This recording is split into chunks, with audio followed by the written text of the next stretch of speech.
Catholic News Roundup is brought to you in part by NewOxfordReview.org, the voice of Catholic Orthodoxy, in print and on the web. And RenewAmerica.com, expanding the influence of America's grassroots in the cause of freedom.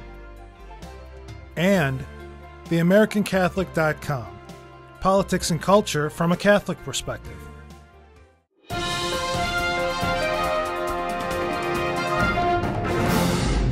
Hello and welcome to today's edition of Catholic News Roundup. I'm Michael Voris.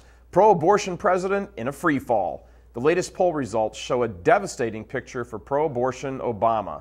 While just 27% say they strongly approve of how he is doing his job, 41% strongly disapprove.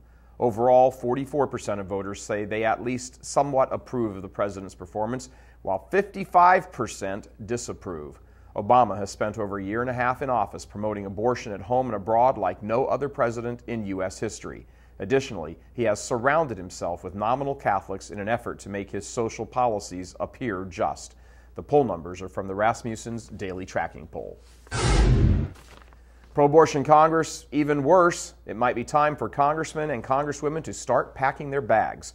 A new historic low has been reached, according to the Gallup organization. Only 11% of Americans approve of the job the Democratic-controlled body is doing. That is a new record low.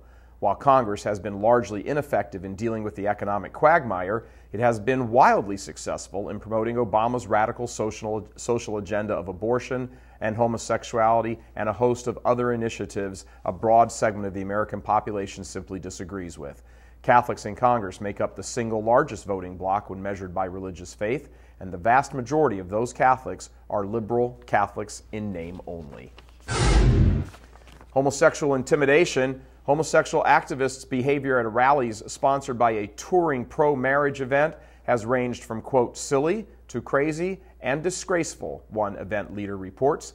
Some activists disrupted a Rhode Island rally and mocked religion and children, while others intimidated a nursing mother at a New York rally.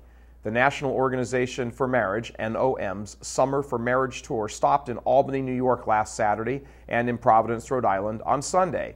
NOM President Brian Brown reported in a letter to supporters that during a speaker's presentation at the Albany Capitol event, several activists with colored umbrellas started walking up on stage. When so-called gay marriage supporters were told the event had a permit for the space, they refused to leave.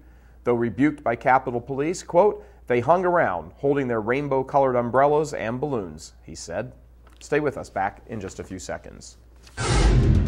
Catholic News Roundup is brought to you in part by PewSitter.com, your online Catholic newspaper for the third millennium. CatholicMediaCoalition.org, in line with the Church, online with the world. CatholicUnderground.com, the podcast about our Catholic faith and new media.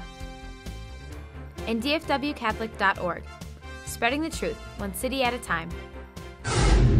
Here come the liberal Catholic Politicos. Catholic group that backs healthcare reform legislation adopted this year will spend $500,000 to run ads and send organizers to the districts of several Congress members it expects will get flack from pro-life organizations for their yes votes.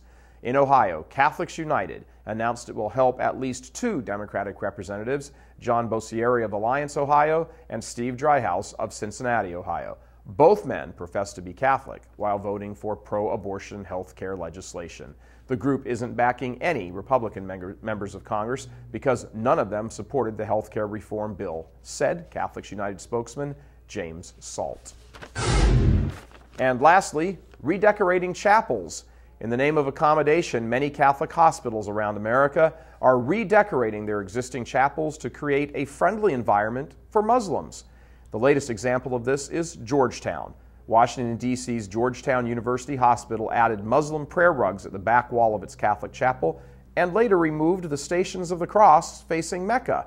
That, according to Reverend Brian Conley, the Jesuit Hospital's Director of Mission and Pastoral Care. I'm Michael Voris. Thanks for tuning in. Be sure and tune in tomorrow for your daily dose of Catholic News Roundup right here on RealCatholicTV.com. Be sure and check out The Vortex today, where we talk about Catholics getting involved in politics. That's it for now. Thanks for tuning in. Be sure and tell your friends about us. And as always, God bless you.